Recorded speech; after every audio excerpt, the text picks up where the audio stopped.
أهلا بيكم. هنتعرف على شخصية فنانة جندها الموساد الإسرائيلي لاغتيال عالمة الذرة المصرية سميرة موسى. هي الفنانة رائية إبراهيم أو رشيل إبراهام. اتولدت في حارة اليهود في القاهرة، وبدأت حياتها في بيع الملابس والخياطة للأمراء والملوك، وبعدها اشتغلت في الفن، ومع شهرتها ظهر ولائها لإسرائيل.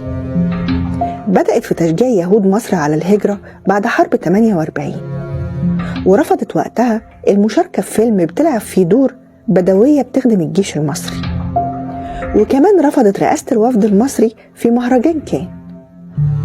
مثلت 19 فيلم، من بينهم الضحايا وأولاد زوات وزينب ورصاصة في القلب اللي كان مع الدكتور محمد عبد الوهاب. طلقت من جوزها المصري وهاجرت إلى الولايات المتحدة عام 1954، واتهمت بالمشاركة في اغتيال عالمة الذرة المصرية سميرة موسى، وده بعد رفضها عرض قدمته لها رائية بالحصول على الجنسية الأمريكية والعمل في المراكز العلمية هناك.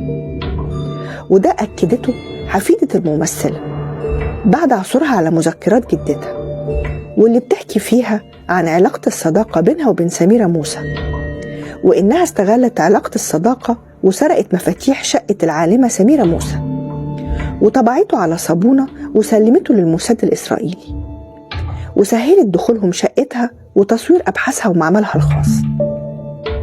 في الوقت ده إسرائيل كانت قلقانة من طموح سميرة موسى لصناعة القنبلة الذرية. عرفت الممثلة رائية وقت زيارة سميرة لأحد المفاعلات النووية في أمريكا، وبلغت الموساد، وتم اغتيال العالمة سميرة موسى في حادث يوم 15 أغسطس عام 1952. سعدت بوجودكم معايا، أنا مروة صالح.